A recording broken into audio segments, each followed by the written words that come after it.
I built an AI marketing agency from absolutely zero and actually scaled it to $100,000 a month in profit. Then I sold the entire operation all within just 1,000 days. And I'm actually about to take you back to day one and show you exactly how I did it. The complete blueprint with nothing held back basically. Now the start basically began from day one to day 90. When I launched this agency, I wasn't dreaming about some massive exit, honestly. I was just hungry for money. I was tired of running my previous agency that had become bloated, chaotic, and completely exhausting. I had way too many clients, too many services, and too many problems. Now, on top of that, I also wanted something that's actually profitable and where I can actually remove myself. I asked myself this one simple question. What's the one specific result that real estate agents actually want that I can automate with AI, right? So I can have a lean team, high margins, and less stress. And the answer actually became crystal clear. Buyer and seller appointments without needing to cold call or chase leads all day, because real estate agents really hated doing that. So that was the wedge into the market. So basically I started crafting the positioning to, we build AI systems for real estate agents to close more buyers and sellers without the manual follow-up. So it was no complicated funnels, no confusing packages, just one clear offer. And the tools that I started with were super basic. These were kind of like the tools that I started with. First of all, it was Loom. So we were just like recording all the walkthroughs and the SOPs with that we could just send out to clients. On top of that, we recorded the Looms. Typically, we went over Google Docs and Notions. And then next to that, we also had ChatGPT to turn those transcripts into those SOPs as well. So we could use those for creating those more Looms. Once all of that was done, for delivery and making sure everything was like automated, we used Make.com. It's a lot cheaper than Zapier as well. I think they also have some like lifetime deals. And also with Pabbly, we used that. On top of that, we had Stripe just to see all the payments coming in, which was linked to our Slack channel. So we could see if the sales team was actually closing deals, how many payments were coming in, etc. I'll have it into one channel. So actually, let me add Slack here too. And then we had a calendar scheduling all the sales calls, right, to our sales team, client success managers, etc. And this was literally it. I didn't like overthink the launch. We just bought the domain, built a one-page video sales letter, and we started reaching out cold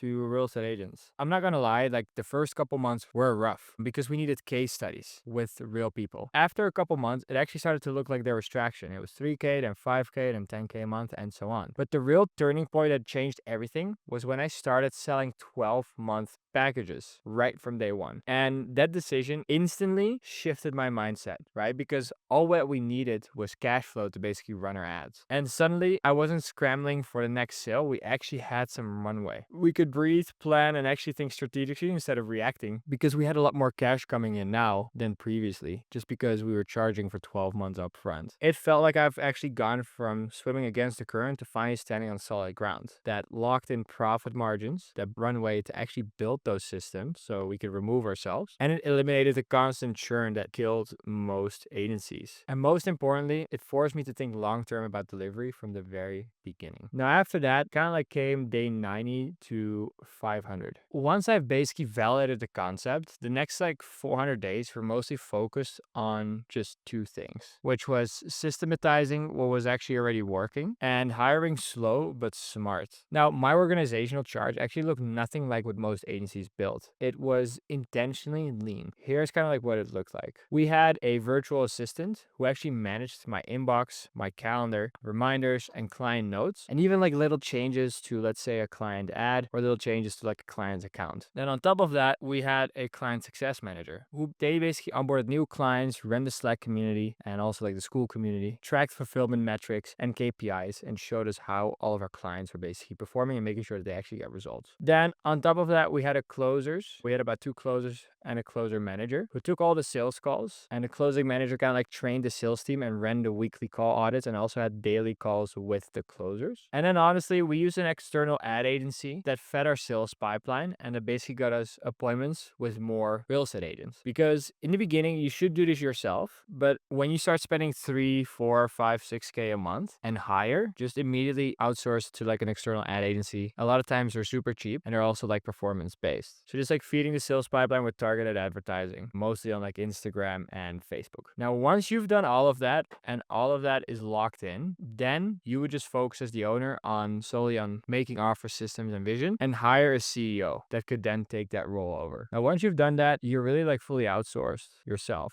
and fired yourself. I didn't hire a copywriter. I didn't bring in a massive content team. I didn't try to run 50 sales calls a week. I just installed systems that could actually scale without breaking or without me breaking or having a burnout. Now, what I would have is simply just smart intake form that actually qualified the leads automatically, right? Then we would have GPT written follow-up sequence or written by us, customized to each prospect, so personalized follow-up. Then on top of that, we would also have an automated SMS and voicemail drops that actually felt personal, right? But even though a lot of these are pre-recorded. And then we would have a preloaded calendar that actually blocks that optimized client schedules. So for example, we want to just only take calls between a certain time period. That's when we would open up the calendar. And on top of that, we would have custom video explainers for each lead type and each kind of like type of client that we had, even though we only had one offer, which converted into more clients that were happy and had good results. Our clients thought that all of this was magic. It was just a clean system design with strong onboarding and crystal clear expectations. And the strategic shift that completely transformed the business was collecting 3 strong case studies. And we basically pivoted from a done for you model to a done with you approach. Like the picture below that kind of like started with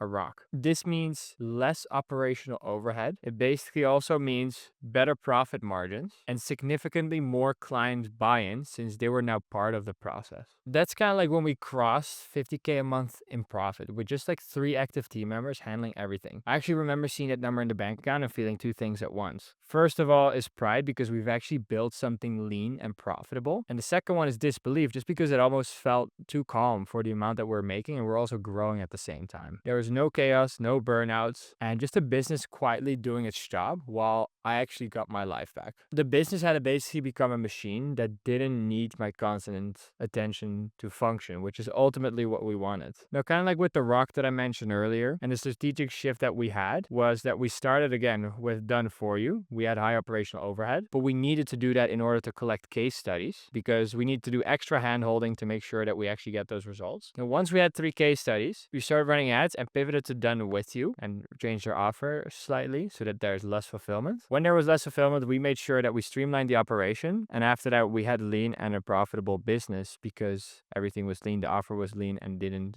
require a lot of our attention. Now, if you're wondering how to actually build a done with you offer, well, for example, we had a client success manager. At one time, I think she was managing like 100 clients at once and we only had 2 client success managers. Just click the link down below and I'll show you how. Now, basically what we noticed is like the exit engine because by day 500, I actually realized something important. I was kind of done. The business was working beautifully. The clients were super happy. The profit was consistently strong. I was traveling the world. I was doing whatever I wanted, whenever I wanted. But I was bored. I'd basically built something repeatable, but I didn't want to repeat it anymore. And that's actually when I started preparing for an exit. And here's exactly how I made the business acquirable for a life-changing amount of money. Now, here's kind of like my exit checklist. One was basically a clear offer, which is installing a lead generation and appointment systems for real estate agents in 30 days. That was our offer. So we focused on just a single well-defined service to actually avoid confusion because you don't want to have confusion in service tiers, no complex packages, just one thing that we actually did extremely well. Then second, a thing that we did to increase our cash flow because without cash flow, you can't really do anything. You don't really have room to breathe. It was 12-month contracts only. This actually eliminated churn, created predictable cash flow and built in retention just by design and made sure that we had predictable cash flow, right? With these long-term agreements. The third one was a plug and play delivery. For every task, it was documented in Google Docs or Notion, and every workflow was actually diagrammed in, let's say, like a Miro. Every message was pre-written with ChatGPT templates, and then we would just like review them and make them more natural so that a new owner could literally pick up where we left off without missing a single beat just because everything was documented. Now, on top of that, it's very important that you have clean financials. You could do that with your virtual assistant together with your accountant because at the end of the day, we maintained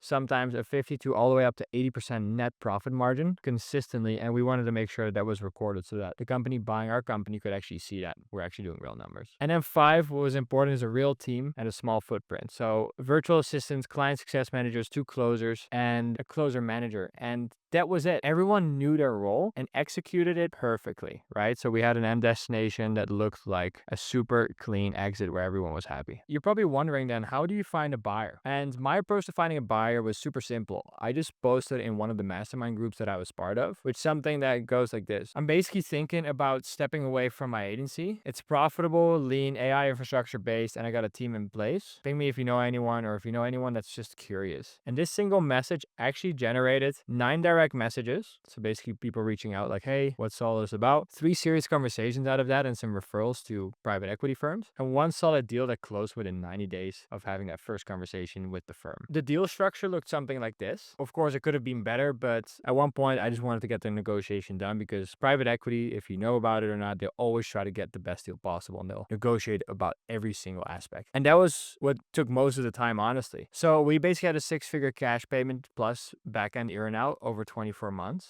And just within 90 days of introduction to closing, we actually closed, which is super quick, right? It's kind of like unheard of. And we had a clean break. Like, I was completely out after the transition period. I didn't want to be back in the business or work for them under a certain condition. And it's all because the business was actually ready to sell, because it already had a done for you model that built proof of concept. We pivoted to a done with you once we actually got case studies and those were locked in. We delivered 1 core transformation instead of running multiple services. So it was super simple business. And we sold 12-month packages, right? Just to get that cash flow going. And all of this we built for an exit while the business is actually still growing. When the wire hit, I just sat there for a second staring at the numbers. I walked up to my roof, my old house, and looked out over the city skyline. It wasn't loud, it wasn't crazy, it was just quiet, because I honestly already had that freedom before. So I just called my family, told them that it was done. And that night I started planning a trip to Asia, snowboarding in Japan, hopping between cities that I'd always wanted to see, and the last countries that I actually wanted to visit, all before basically 24. It was the first time in years that I wasn't thinking about the next client, the next deliverable, and the next fire to put out, because that was everything. For a moment, I could already breathe before that, the way that I set up the business, but I could breathe even honestly better, if you say it that way. What happened after? After I actually successfully exited the agency, I launched something new that addressed all the pain points that I basically experienced, which is the exit operator model. The exit operator model, my main goals, it was basically everything I wished I had the first time around, with no messy fulfillment processes, no large team to manage, and just leverage delivery, clear rules, and automated system. I kind of wanted something that would become the anti-agency model. And now it's the exact playbook I install for other founders who are stuck in money but no margin mode, and helping them actually transform their business into sellable assets rather than jobs that they've actually created for themselves. Now the difference is night and day. Instead of building bigger, we actually build smarter, and instead of adding complexity, we actually remove it. The results kind of like speak for themselves. A business that can actually run without their founders, obviously, generate consistent profit, and actually become attractive acquisition targets for private equity or other businesses that want to do roll-ups. Now, if this journey has actually inspired you or made you realize your current agency isn't sellable yet, here's the fastest way to fix that. Click the link below to book a call, and on that call, we can kind of like map out how your business can run without you, identify the systems, hires, and handoffs that you need, and build a plan to actually make it a sellable, scalable asset. Now, this is the same exit operator framework that actually took my agency from 0 to 100K a month profit and made it acquirable in under 1,000 days. Because the truth is, most agency owners are building glorified jobs, not assets. And life actually gets a whole lot better when you build something that actually can thrive without you. So yeah, click the link now and actually let's start building your exit plan. Welcome to the exit operator era. Peace.